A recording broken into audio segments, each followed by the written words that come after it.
Welcome back, everybody, to another brand new build. We are going back to my roots, I guess, a little bit. One of my favorite decks of all time has been Pestilence decks, and I've played them a ton in the past. I've played Pestilence with pretty much every color combination, I think, except blue. And I've even played a lot of red Pyrohemia and just casual play and stuff. It's such a great card. I have so much fun playing this. So I'm going to be looking forward to playing this in Pauper. I've done a little bit. I've been playing around with a mono black build in the past, which I've liked a lot.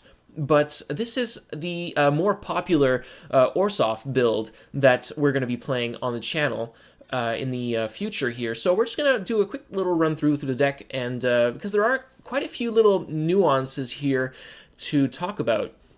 Let's start off with a mana base, first of all. So we got 2 plains and 6 swamps. Beautiful. Then we've got our non-basics, which this deck is pretty particular because of Pestilence requiring so much black mana, and as well as Crypt Rats here. We do need a mana base that's flexible, that can create a lot of black mana while still being able to deal with all of our white spells that we're running quite a few of. So it's really important to have a lot of these non-basic lands to be able to create a lot of black mana and white mana. So we start off with the full Force Scarab Barons. Very good. Orzhov Basilica is a great card for many reasons that we'll cover. But it's just the fact that it bounces a land back is really, really important, because we're going to be using a lot of lands that give us additional ability. So we got a full playset of those. We've got Secluded Steppes, cycling, as well as 2 Barren Moors, also cycling. And they work well with Orzhov Basilica. You can play them early and then not have to worry. You'll get your card draw later on in the game with this Basilica.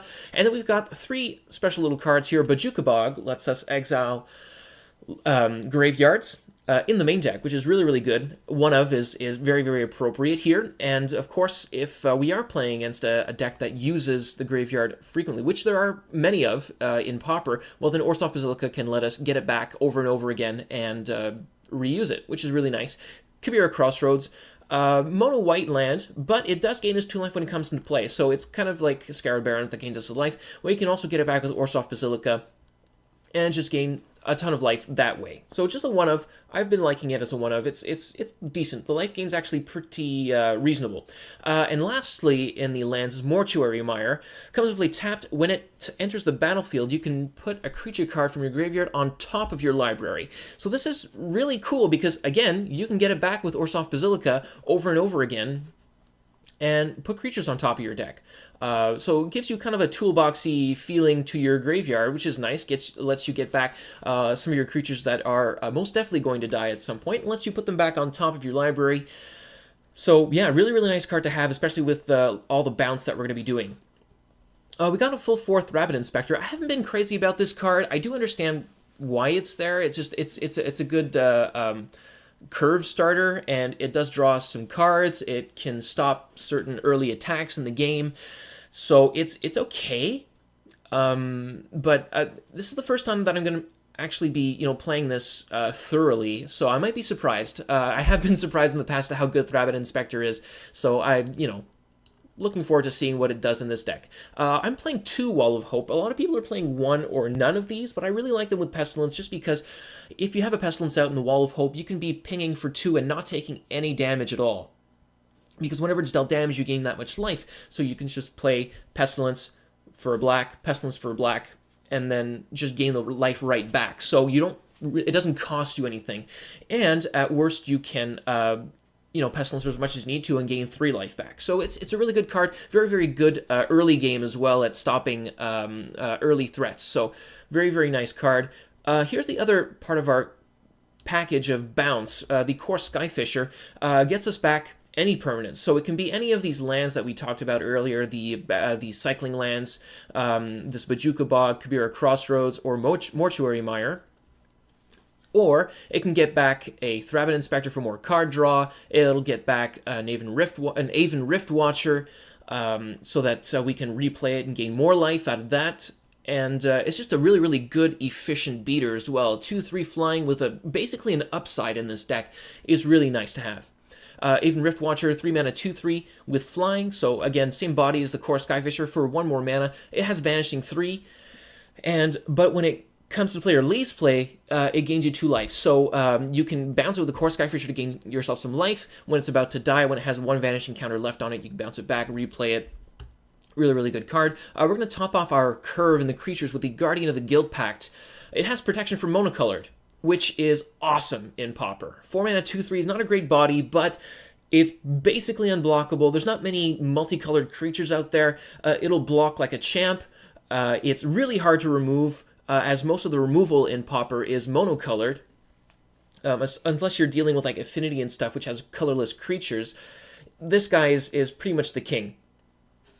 Let's move on to our removal package. We've got 3 deadweights. Makes bigger creatures smaller so that they can die to Pestilence more easily. Also just kills small creatures outright. We've got the full 4 Chainer's Edict. We definitely want to get to that late game where the flashback is going to be useful. So yeah, having some card advantage through Chainer's Edict is very, very powerful. And Edict in general is very, very good with Pestilence because when Pestilence comes in, you're kind of getting rid of all their small creatures. If all they have left is a Gurmag Angler and you've just gotten rid of all their other stuff, you can just edict their Angler away. So it's quite synergistic with Pestilence, surprisingly enough. And then we're finishing off our single spot removal with Journey to Nowheres. Just a classic removal spell, really, really good. If you do find something that you want to remove later on in the game and you're out of journeys, you can also bounce it with Core Skyfisher to enchant the creature, exile the creature that you want to get rid of. So really, really good here. I've got Force Sign in Blood here. Not an incredibly popular card in this archetype, but I figure that the double black is actually relatively easy to get to, considering our mana base is kind of built to maximize our black. So I've been playing it over the colorless and black Knight's Whisper, and yeah, I haven't seen much of a difference. Haven't seen any awkward plays yet. Might come later, I don't know.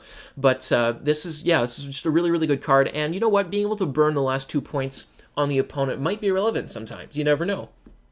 All right, lastly, here in our kind of a miscellaneous package, we've got our Prismatic Strands. So Prismatic Strands, I used to play them in the sideboard. People have been playing them in the main board. And with the Rabbit Inspector and Wall of Hope and Core Skyfisher, I kind of understand why. You can play that flashback very, very efficiently. It's basically a moment's piece, a better moment's piece in this deck. So really, really appreciating having this Prismatic Strands here to fog attacks and phase burn spells and stuff. It's pretty good spell to have in the main deck. Lastly, we've got our Crypt Rats, basically Pestilence number 5 in the deck. I used to run a Dimir Houseguard. Let me just whip that out. Whoa. Yeah, Dimir Houseguard here. This is what I used to run in the place of Crypt Rats. 4 mana, 2/3 with Fear. And you can sack a creature to regenerate. But that stuff doesn't really matter. Wasn't really meant to be a creature, though I have played it as a creature in the past. But it's basically for the transmutability. You could transmute for Pestilence, and then you could even have like a whole package around that with Snuff Out and stuff like that to kind of make use of this transmutability as much as possible. But I've gone for the Crypt Rats here, and I actually haven't regretted it. It's super awesome with Mortuary Mire, because you can, use your Crypt Rats, play your Mortuary Mire, put it on top of your deck, reuse it. So it's a very, very effective Pestilence in that regard. And lastly, the namesake card, Pestilence. Of course, we all know what it does. If there are no more creatures in play, you have to sacrifice it. If not, it just stays in play and just locks the opponent out of the game with our big-butted creatures that have 3 toughness or can't even be killed by them. So very, very good card. Has given me lots of fun times in the past. Let's move on to the sideboard. I've got kind of a different sideboard from most people here, and mostly because I like to try new stuff. We've got 2 Duress and 1 Raven's Crime, which I like a lot. Just really, really good against control decks, so there you go. And 1 Castigate. Sometimes you just want to exile something. It costs 1 white mana and 1 black mana, which is kind of a disadvantage, but yeah, being able to exile is sometimes relevant, so I have a 1 of in the sideboard. I've got kind of a package here with Shred Memory. So we'll start with that. You guys know I like my Transmute. So this is a very, very effective card in that it's an instant that's also Grave Hate, but it also transmutes for anything that costs 2. Hence why I did enter in this Castigate, because you can fetch with Shred Memory, a Castigate. So for 5 mana, you can exile something in their hand. Say, for example, you know that the Tron deck has just fetched up something with their Ancient Stirrings, and you know you're not going to be able to deal with it, then you can Shred Memory and then Castigate and just whip it out of their hand immediately. So really, really good for that. Not only that, but we've got 3 single Circles of Protection here, which we can fetch with Shred Memory. So basically we have 3 copies of all of these. We've got a Circle of Protection red, good against anything red. Circle of Protection green, very good against anything green, like Stompy or Hexproof. And we've got a Circle of Protection blue, which I always laugh when I see this card, because it's just so crazy to think that Circle of Protection blue is a good card in Pauper because of Delver of Secrets and all these stupid fairies and stuff. So Circle of Protection blue kind of fades a lot of these blue decks and lets us survive the mid to early game here with it, and then eventually blow up their board with Crypt Rats or Pestilence. So that's our 2-mana package here. Other than that, we've got Core Sanctifiers. Core Sanctifiers, very, very good artifact and enchantment destruction. It's got a really good body to survive Pestilence. Not only that, you can also kind of buy back the ability using Core Skyfisher. So very synergistic there as well. So again, with our bounce package, very efficient card. So 4 mana, destroy spell, not all that efficient, but it works with the rest of the deck, which is what's important. We got an extra Crypt Rats here. Coalition Honor Guard, 2/4, so it survives lots of Pestilence triggers and makes us impervious to burn spells, which is really awesome. Lastly, oh man, I love this card. I really, really love this card. Okiba Gang Shinobi. So I'm going to have to build a deck around this at some point. It's so sweet. So 5 mana for 3/2 is horrible, but it has ninjutsu, which means you can play for 4 mana on an untapped, on an attacking creature that has been unblocked. And then it just takes its place, hits the opponent directly, and then they discard 2 cards. And if they can't deal with this card, their hand is just done. They have no hand left in a matter of 1 or 2 attacks. So it's an incredibly good card. Not necessarily good at surviving Pestilence triggers, but hey, it gets back a Core Skyfisher. Hey, it can get you back your Aven Riftwatcher. It can get you back a Thrabbit Inspector. It's really, really synergistic with the rest of the deck, even though it doesn't really survive Pestilence triggers. But against control decks, you don't necessarily want to play Pestilence every time either. So this is just very, very good at destroying people's hands and applying lots of pressure. 3 damage is very, very efficient.